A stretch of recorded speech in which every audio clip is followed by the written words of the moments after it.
Assalamualaikum warahmatullahi wabarakatuh. Kembali lagi bersama saya Aka dalam rekam horor. Di rekor kali ini saya akan melanjutkan sebuah kisah yang berjudul Perjalanan Pulang Kampung. Untuk kalian yang belum subscribe channel ini supaya channel ini lebih berkembang dan nyalakan lonceng notifikasinya agar kalian tidak akan ketinggalan video-video terbaru dari Aka Misteri. Dan langsung saja kita masuk ke ceritanya. Ayo pada masuk. Ini ada teh untuk menghangatkan tubuh kalian. Setelah ini kalian bisa tidur. Ibu sudah membereskan kamar tamu, ucap seorang wanita paruh baya yang Fadli yakini adalah istri Wirya. Fadli sekeluarga langsung memperkenalkan diri pada wanita yang ternyata bernama Ningrum itu. Kini Fadli sekeluarga sudah berada di ruangan rumah Wirya. Entah kemana hilangnya bau tadi, semuanya lenyap seketika. Terima kasih sudah mengizinkan kami untuk menginap di sini, Bu, ucap Hanum setelah mereka meneguk teh. Tak perlu berterima kasih. Ayo, sekarang beristirahatlah. Ningrum berdiri dan menunjukkan di mana kamar Fadli sekeluarga. Rumah Wirya dan Ningrum memang terbuat dari kayu, akan tetapi terkesan bagus dengan perabotan yang sudah modern. Sepertinya mereka termasuk orang kaya di desa. Begitulah pikir Fadli dan Hanum. Menjelang subuh, Hanum terbangun karena ingin buang air kecil lagi. Padahal sebelum tidur tadi dia sudah buang air kecil juga. Di kamar tidak ada kamar mandi.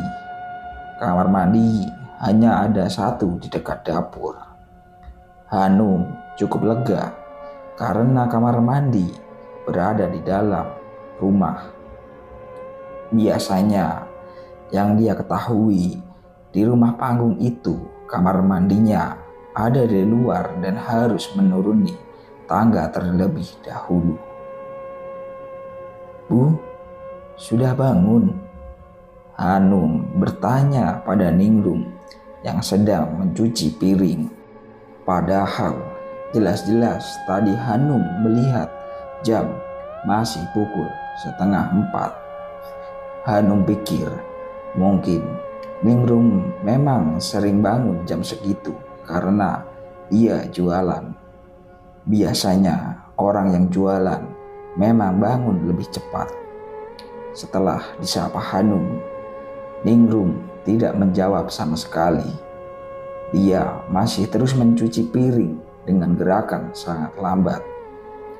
Melihat hal itu, Hanum meneruskan niatnya untuk buang air kecil.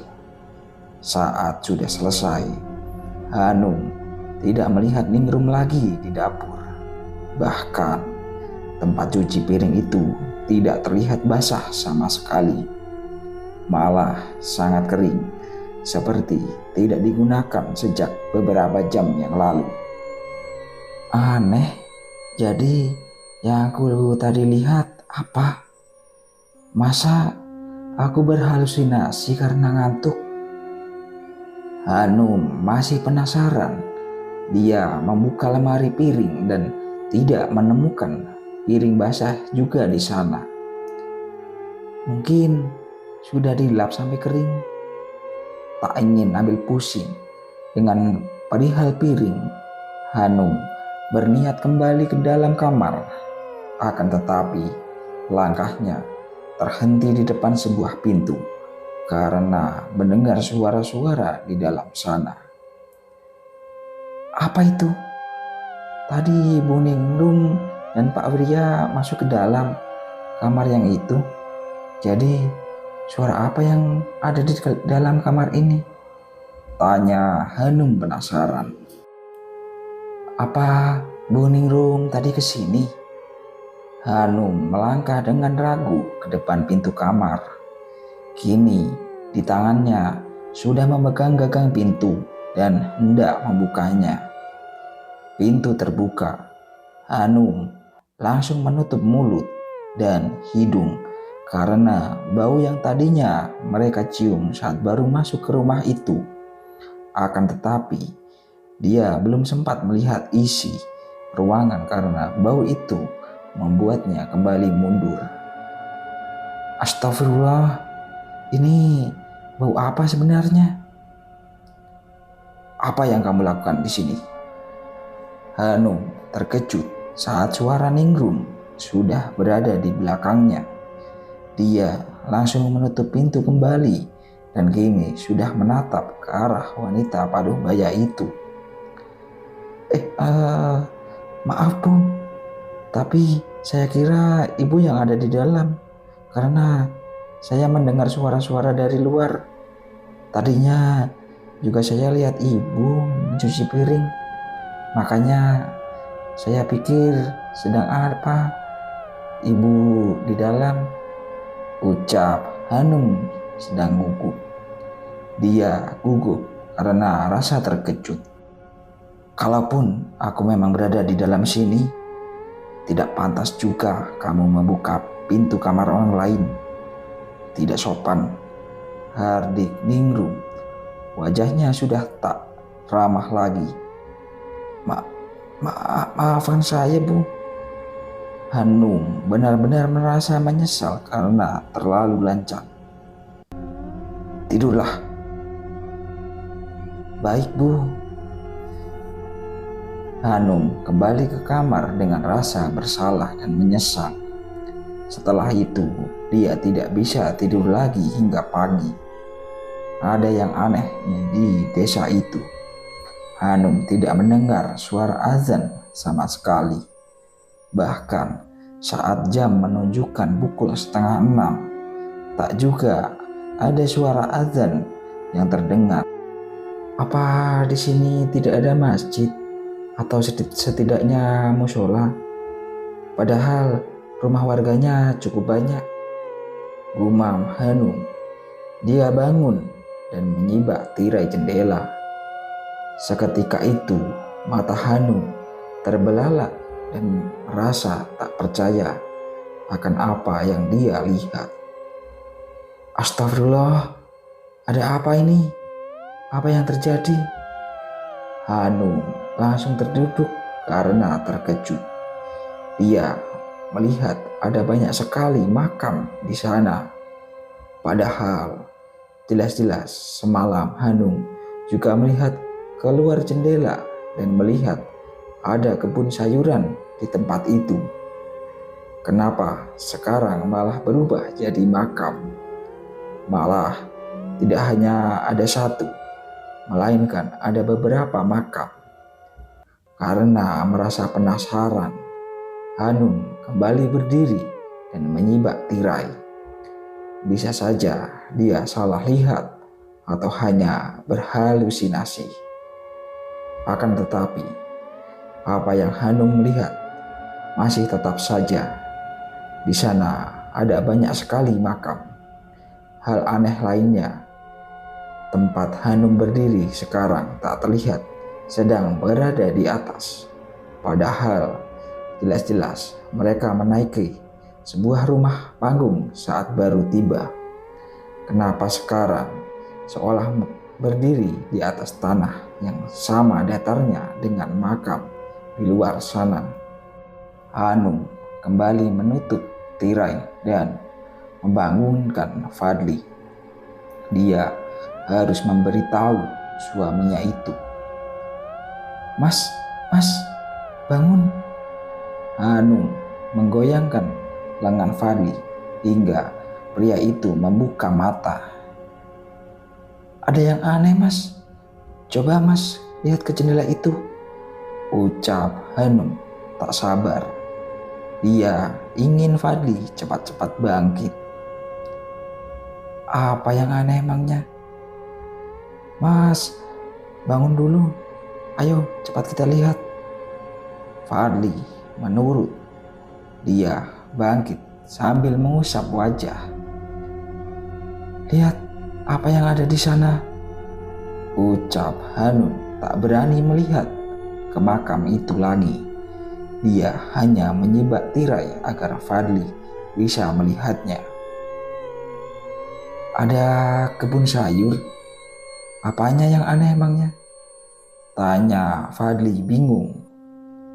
Hanum terkejut akan apa yang diucapkan Fadli barusan. Bagaimana bisa? Lantas dia melihat ke arah luar jendela itu. Benar, apa yang dia lihat kembali seperti yang dia lihat malam tadi. Lantas, kemana perginya makam-makam itu?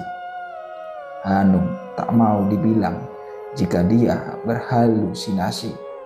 Sebab jelas-jelas sudah 2 kali dia melihat semuanya tadi. Sebenarnya apa yang terjadi padaku?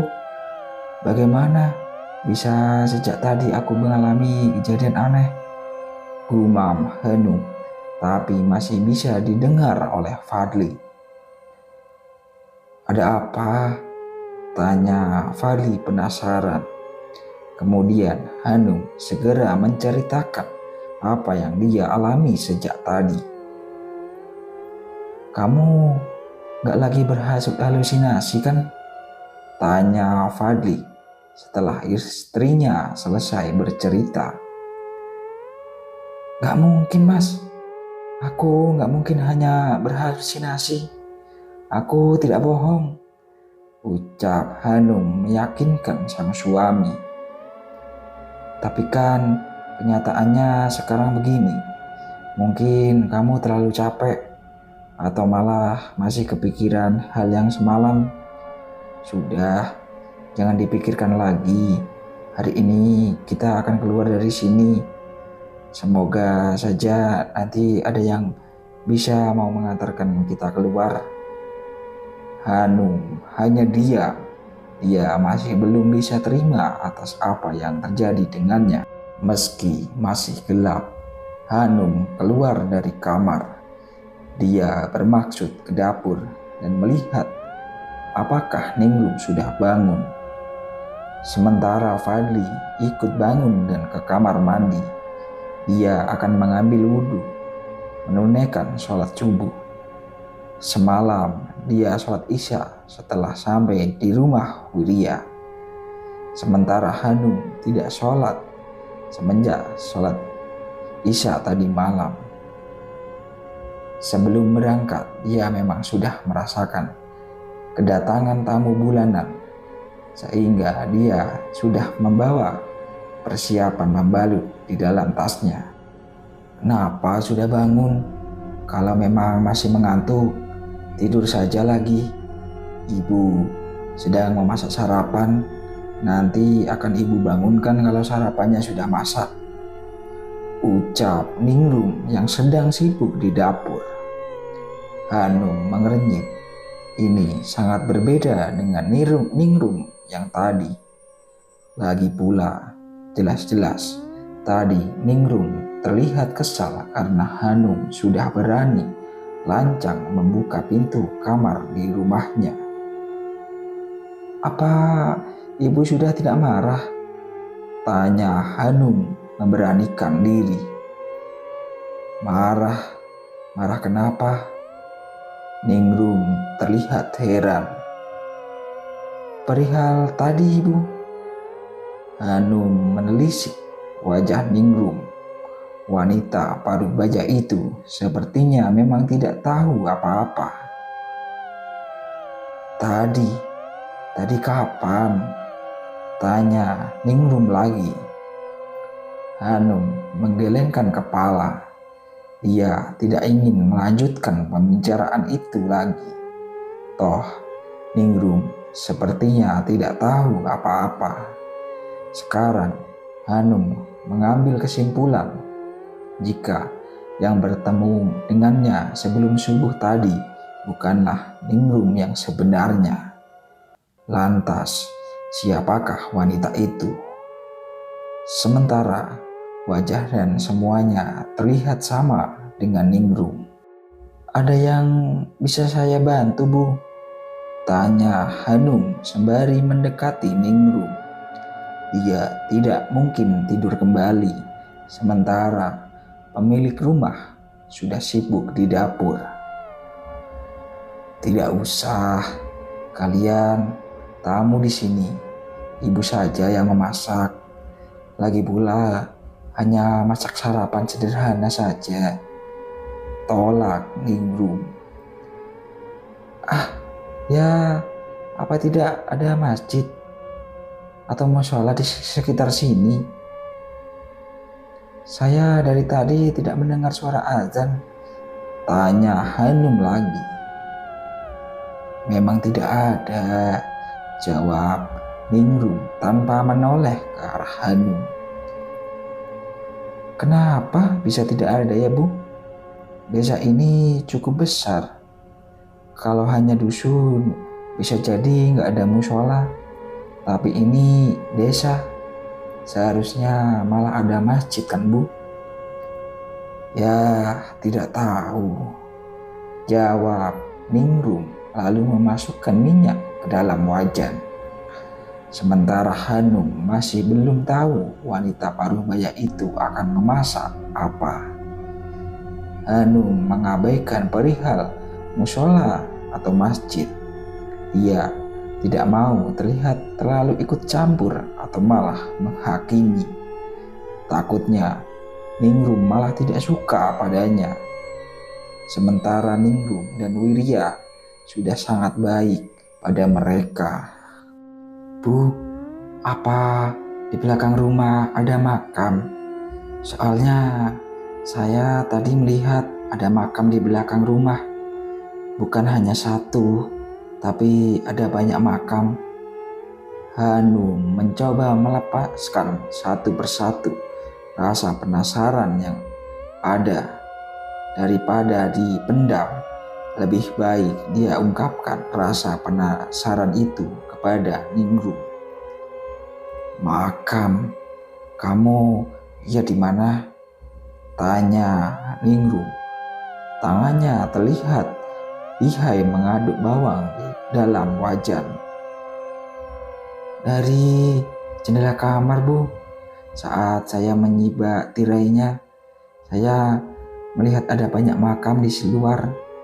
Anehnya, saat melihat bersama suami saya, makam itu sudah tidak ada lagi, Bu."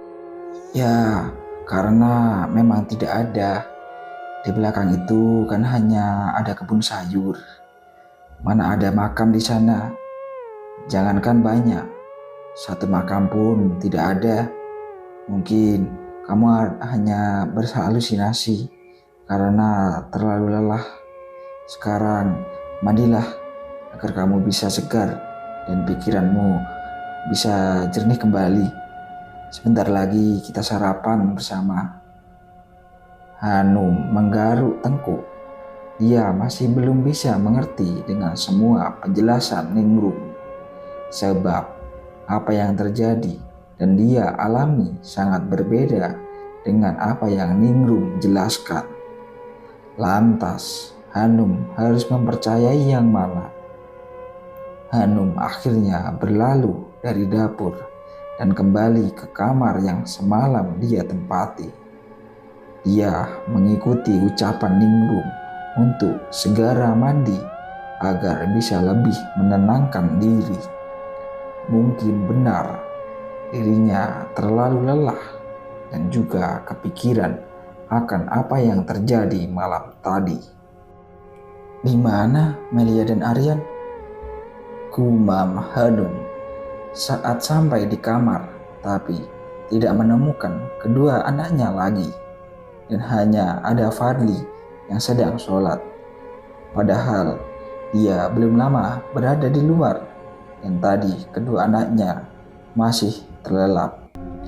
Hanum mengurungkan niat untuk mengambil handuk. Dia lebih memilih untuk mencari keberadaan kedua anaknya terlebih dahulu. Ruang pertama yang Hanum kunjungi adalah ruang keluarga. Kalau di dapur, tidak mungkin mereka ada, sebab Hanum baru saja dari dapur. Akan tetapi, Melia dan Aryan tidak berada di ruang keluarga. Hanum langsung ke ruang tamu, dan lagi-lagi ruangan itu kosong. Tidak ada siapapun di sana. Hingga akhirnya Hanum memutuskan untuk melihat ke teras, yang di sana memang ada kursi dari bambu. Namun Melia dan Aryan masih belum ditemukan di sana. Hanum yang mulai panik, di mana kedua anak mereka berada saat ini, sementara mereka tidak mengenali siapapun di sana. Hanum turun dari tangga dan melihat ke warung. Wirya terlihat sedang membuka warungnya. "Pak, apa ada anak-anak saya di sini?" tanya Hanum. "Tidak ada. Anak-anak tidak turun dari tadi," jawab Wirya. Hanum mulai semakin takut. Dia bingung harus mencari anak-anaknya kemana. Apalagi pernyataan dari Wirya jika anak-anaknya tidak turun dari tangga sedari tadi. Lantas, di mana Melia dan Aryan berada? Hanum kembali ke rumah dan bertanya kepada Fadli yang baru saja selesai sholat. Akan tetapi, ternyata suaminya itu juga tidak mengetahui keberadaan kedua anaknya. Menurutnya, saat dia mulai sholat tadi, Melia dan Aryan bahkan masih terlelap. Kegelisahan melanda hati Hanum. Matanya nanar mencari keberadaan anak-anak mereka. "Astagfirullah mas, anak-anak di mana?" tanya Hanum dengan suara gemetar. Fadli ikut risau, kemudian berkata, "Ayo kita cari mereka." Fadli dan Hanum belum sempat melangkah keluar dari rumah ketika tiba-tiba suara teriakan memecah keheningan. "Ibu, ayah!" Itu suara Melia dan Aryan yang terdengar bersamaan. Kemudian diikuti dengan jeritan, "Tolong!" Kepanikan segera terlihat dari wajah Hanum dan Fadli. Mereka mencari arah suara itu sambil hati yang berdebar kencang. Akan tetapi, tidak mereka temukan dari mana suara berasal. "Tolong! Astagfirullah, dari mana suara itu berasal, mas? Anak-anak ada di mana?" tanya Hanum risau. "Ayo kita cari." Meski sebenarnya Fadli ikut panik, tapi dia tidak memperlihatkan kepanikannya di hadapan sang istri. "Tolong!" Suara itu terdengar lagi. Kini Hanum dan Fadli saling pandang. Dua-duanya mendengar suara teriakan itu dari pintu kamar yang semalam dibuka oleh Hanum. "Suaranya dari sini kan mas?" tanya Hanum memastikan. "Iya, ayo kita lihat." Pintu kamar terbuka perlahan. Bau apek menyergap bercampur bau amis yang menyengat keluar ke indera penciuman Hanum dan Fadli. Seolah kamar itu memang tidak terbuka bertahun-tahun lamanya, tapi seolah saja dipakai untuk sesuatu yang ada darahnya. Suasana di dalam pun sangat gelap gulita. Tidak ada jendela di semua sisinya, hanya ada cahaya yang masuk dari pintu kamar yang sekarang telah terbuka. Ada banyak jaring laba-laba di sana. Di sana juga ada sebuah tempat tidur dengan alas kasur berwarna putih yang terlihat menguning. Kamar itu seperti Sepertinya memang sudah sangat lama tidak terpakai. "Di mana anak-anak, Mas?" Hanum kembali bertanya karena suara teriakan Melia dan Aryan sudah tidak terdengar lagi. "Kita periksa semuanya yang ada di dalam kamar ini," ucap Fadli sambil berjalan ke arah sebuah lemari. Kini tangan Fadli sudah berada di sisi kanan dan kiri pintu lemari. Dengan serentak, dia menarik pintu lemari itu hingga terbuka sempurna. Kosong, tidak ada siapapun di dalam sana. "Melia, Aryan, di mana kalian?" teriak Fadli sambil menutup pintu lemari itu lagi. Tidak ada jawaban. Suara Melia dan Aryan sudah benar-benar menghilang. "Astagfirullah, Mas, di mana anak-anak?" Hanum semakin cemas. Matanya berkaca-kaca, seolah air matanya akan tumpah saat itu juga. Dari tadi dia menahan diri untuk tidak menangis. Hanum sungguh takut jika terjadi sesuatu kepada anak-anaknya. Fadli belum menyerah. Dia menggeledah semua isi kamar itu, kolong, tempat tidur, belakang pintu. Semuanya diperiksa oleh Fadli. Dia tidak melewatkan satu tempat pun untuk diperiksa. Akan tetapi, tetap saja tidak menemukan kedua anaknya. "Ayo kita cari ke tempat lain. Mungkin tadi kita hanya salah dengar," ucap Fadli mengajak Hanum pergi. "Coba kita tanya pada Puningrum lagi.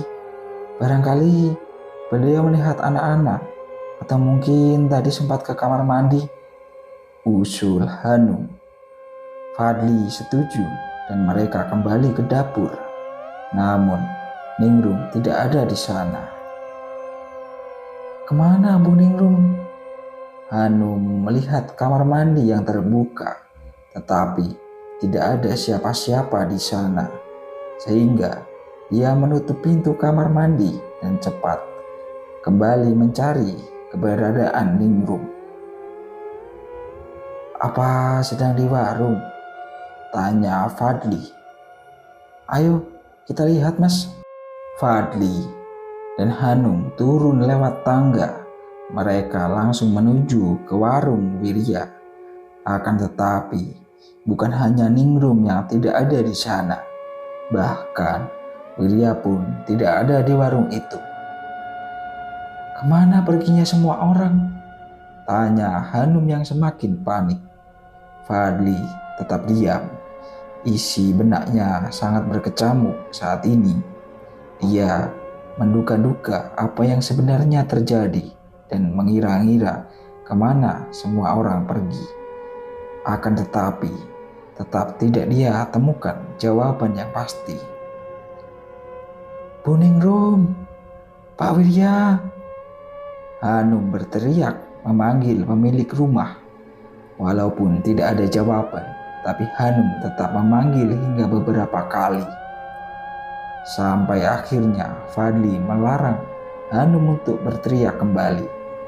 Menurut Fadli, percuma saja berteriak karena kedua suami istri itu benar-benar tidak ada di sana. "Ya Allah, bagaimana ini? Bagaimana nasib anak-anak kita, Mas?" Akhirnya Hanum menangis juga. Dia tidak sanggup lagi menahan perasaan karena membayangkan kedua anaknya. "Ayo kita cari di sekitar sini. Bisa saja anak-anak sedang di jalan-jalan," ucap Fadli. Memang hanya itu dugaan lain yang sekarang kita bisa pikirkan. Hanum setuju.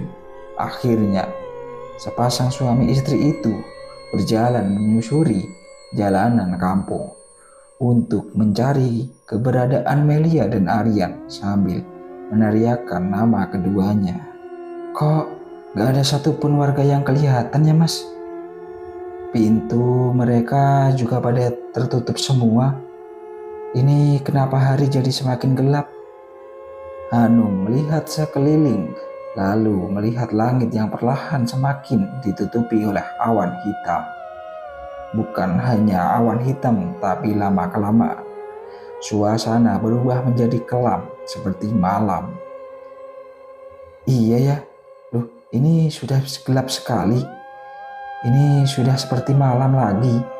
Bukankah sekarang pagi?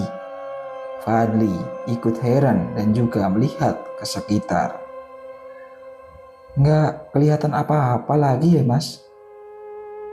Gelap gulita itu membuat Hanum dan Fadli sudah tidak bisa melihat jalan. Sementara tidak ada penerangan sama sekali di sana. Bahkan rumah-rumah warga tidak ada yang memiliki lampu. Tidak ada sama sekali lampu yang menyala. Apa di sini tidak ada orang? Kenapa semua rumahnya tidak ada lampu? Tanya Hanum. Saat ini mereka hanya mengandalkan terang dari bulan yang tidak seberapa. Mas, ayo kita coba ketuk salah satu pintu warga. Mungkin saja ada yang menjawab kita, usul Hanum. Fadli akhirnya setuju dan mereka berdua jalan ke salah satu rumah yang paling dekat dengan mereka saat ini. Suara ketukan terdengar dari tangan Hanum yang mengetuk pintu rumah salah satu warga. Akan tetapi tidak ada jawaban sama sekali. Rumah itu benar-benar gelap dan tidak ada sedikit pun cahaya yang terlihat. Sepertinya memang tidak ada orang, ucap Fadli kepada sang istri. Tapi masa tidak ada orang sama sekali? Masa satu kampung hanya dihuni oleh satu keluarga saja? Tidak mungkin juga Bu Ningrum dan Pak Wirya buka warung jika tidak ada warga di sekitar sini. Lalu siapa yang akan belanja ke warung mereka? Mas juga nggak tahu. Ayo sekarang kita kembali ke rumah Pak Wirya. Barangkali anak-anak sudah ada di sana. Ini juga semakin gelap dan kita tidak bisa kemana-mana. Sementara kita tidak membawa senter. Ponsel Mas juga tinggal di rumah tadi, ucap Fadli sambil berbalik arah dan Hanum mengikuti langkahnya. Fadli dan Hanum sudah berjalan cukup jauh. Menurut perkiraan mereka, seharusnya mereka sudah berada di rumah Pak Wirya kembali. Akan tetapi mereka tidak menemukan satupun rumah di sana. Hanya ada hamparan rumput hijau di sejauh mata memandang. Sementara pagi tadi semua jalan itu dipenuhi oleh rumah-rumah warga. Kenapa sekarang sangat berbeda?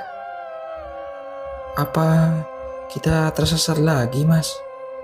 Bukannya tadi tidak ada jalan seperti ini saat kita meninggalkan rumah Pak Wirya? Tanya Hanum yang semakin panik. Kepanikan karena tidak menemukan kedua anak mereka masih begitu tinggi. Sekarang ditambah lagi dengan kepanikan karena tidak menemukan rumah Pak Wirya. Tapi kita tidak melewati simpang atau gang sama sekali sejak meninggalkan rumah Pak Wirya. Kita hanya berjalan lurus. Bagaimana mungkin kita bisa tersesat? Fadli menatap kembali hamparan rumput di depan sana. Pantulan sinar bulan remang-remang menyinari tempat mereka berada saat ini. Bagaimana ini, Mas? Ya Allah, anak-anak ada di mana? Bagaimana keadaan mereka? Hal yang paling Hanum khawatirkan adalah anak-anak. Meskipun Dia takut kalau anak-anaknya sedang ada bersama mereka. Tentu saja hal itu sedikit mengurangi beban pikirannya. Sekarang pikiran Hanum jadi bercabang-cabang karena ketakutan dengan suasana yang menurutnya sangat aneh. Ditambah lagi anak-anaknya yang masih belum diketahui di mana keberadaan mereka saat ini. "Mas, apa yang harus kita lakukan sekarang?" tanya Hanum. Fadli tidak sanggup menjawab pertanyaan Hanum. Jujur saja, dia juga tidak tahu apa yang harus diperbuatnya saat ini. Mereka setidaknya harus kembali ke rumah Pak Wirya. Akan tetapi, rumah itu benar-benar tidak mereka temukan saat ini. Bagaimana bisa rumah sebesar itu bisa menghilang dalam sekejap mata? "Ayo, kita berjalan lagi. Mungkin tadi kita melewati rumah Pak Wirya tanpa sadar. Sekarang kita harus perhatikan baik-baik rumahnya," ucap Fadli sambil kembali berbalik dan berjalan menyusuri jalan itu. Hanum mengikuti. Dia memang tidak tahu lagi apa yang harus dia lakukan saat ini. Hatinya masih gundah memikirkan bagaimana nasib kedua anaknya. Beberapa menit berjalan, Fadli dan Hanum tetap tidak menemukan rumah Pak Wirya. Sekarang mereka telah kembali ke tempat pertama kali mereka berputar arah tadi. Rumah-rumah di sekitar sana tetap sama. Rumah dengan jarak yang berdekatan dan tanpa lampu atau penerangan lainnya sama sekali. Akan tetapi, hanya rumah Pak Wirya yang tidak mereka temukan. Hal itu tentu saja membuat Fadli dan Hanum semakin terheran-heran. Apa yang sebenarnya terjadi saat ini? Angin tiba-tiba berhembus dengan sangat kencang, membuat daun-daun saling bergesekan dan pohon bergoyang.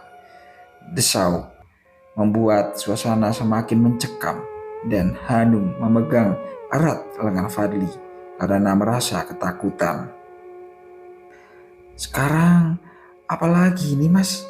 Kenapa tiba-tiba angin berhembus sekencang ini? Apakah akan turun hujan?" tanya Hanum sambil melihat sekitar. Dia bisa melihat pepohonan saling bergoyang dan dedaunan kering jatuh ke tanah. Fadli terdiam. Kemana mereka harus pergi sekarang? Sementara mereka masih belum menemukan rumah Pak Wirya. "Ayo, sekali lagi kita mencoba mencari rumah Pak Wirya. Semoga saja kali ini kita berhasil menemukannya," ucap Fadli dengan penuh tekad dan keyakinan. Di sepanjang perjalanan kembali, Fadli dan Hanum tidak berhenti-hentinya mereka berdoa. Mereka meminta agar secepatnya ditemukan dengan rumah Pak Wirya, agar juga bisa melihat anak-anak mereka kembali. Tak beberapa lama setelah itu, Fadli melihat mobilnya terparkir di pinggir jalan yang sama seperti saat dia memarkirkan mobil itu di sana. "Lihat, itu mobil kita," ucap Fadli dengan senang lalu sedikit berlari menuju ke arah mobil dan disusul oleh Hanum di belakangnya. Benar saja, itu memang mobil Fadli.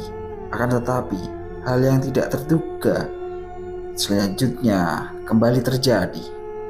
Rumah Pak Wirya benar-benar tidak ada di sana. Mereka hanya menemukan barang-barang mereka di atas rerumputan. Puncak keterkejutan Fadli dan Hanum adalah saat mereka melihat Melia dan Aryan terbaring di atas rumput-rumput hijau yang terbentang di sepanjang mata memandang. Tanpa berpikir panjang, Hanum dan Fadli segera menghampiri kedua anak mereka. Mereka memeluk sambil mengucap hamdalah karena sudah dipertemukan dengan anak yang sedari tadi mereka cari. Karena Melia dipeluk oleh Hanum dan Bocah itu mengusap wajah dan mencoba membuka mata. "Kenapa gelap sekali, Bu? Kita sedang ada di mana?" tanya Melia sambil melihat sekitar. Bersamaan dengan itu, Aryan juga membuka mata dan ikut terkejut melihat di mana mereka berada saat ini. "Kalian tidak apa-apa? Apa ada yang terasa sakit?" tanya Hanum menjawab pertanyaan Melia tadi. Oke teman-teman, sampai di sini dulu ceritanya. Dan nantikan kelanjutan ceritanya hanya di AK Misteri. Dan saya pamit. Wassalamualaikum warahmatullahi wabarakatuh.